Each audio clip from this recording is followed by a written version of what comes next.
ICU പീഡന case അട്ടിമറിയിൽ അന്വേഷണ report ലഭിക്കാതെ തെരുവിലെ സമരം അവസാനിപ്പിക്കില്ലെന്ന് അതിജീവിത. ഉത്തരമേഖല IGയെ കീഴുദ്യോഗസ്ഥർ തെറ്റിദ്ധരിപ്പിച്ചെന്നും അതിജീവിത പറഞ്ഞു. കോഴിക്കോട് സിറ്റി പോലീസ് കമ്മീഷണർ ഓഫീസിന് മുന്നിലെ സമരം അതിജീവിത പുനരാരംഭിച്ചു. KV പ്രീതയ്ക്കെതിരെ നൽകിയ പരാതിയിൽ അന്വേഷണ റിപ്പോർട്ട് ലഭിക്കാതിരുന്നതോടെയാണ് അതിജീവിത സമരം പുനരാരംഭിച്ചത്.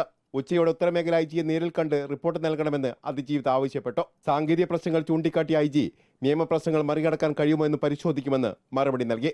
റിപ്പോർട്ട് നൽകാതിരിക്കാൻ IGയെ കീഴുദ്യോഗസ്ഥർ തെറ്റിദ്ധരിപ്പിച്ചുവെന്നും അതിജീവിത കുറ്റപ്പെടുത്തി. റിപ്പോർട്ട് നൽകുന്നതുവരെ സമരത്തിൽ നിന്നും അതിജീവിത പിൻവാങ്ങില്ല. സാറ് ഇതാണ് ആദ്യം പറഞ്ഞത്, കോടതി നടക്കുന്ന കേസാണ്, ഇത് കേസ് കോടതിയിൽ ഇല്ല എന്നുള്ളത് അറിയാലോ. അപ്പം പിന്നെ എന്തായാലും റിപ്പോർട്ട് കിട്ടുന്നവരെ സമരം. കേസ് അട്ടിമറിച്ചെന്ന പരാതിയിലെ അന്വേഷണ റിപ്പോർട്ട് നൽകുന്നതിൽ സാങ്കേതിക തടസ്സമില്ലെന്നാണ് അതിജീവിതയുടെ നിലപാട്. ഇത് പ്രധാന കേസുമായി കുട്ടിക്കുഴയ്ക്കുകയാണെന്നും അതിജീവിത കുറ്റപ്പെടുത്തി.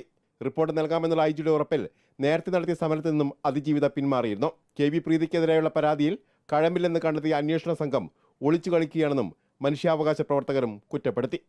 റിപ്പോർട്ടർ, കോഴിക്കോട്.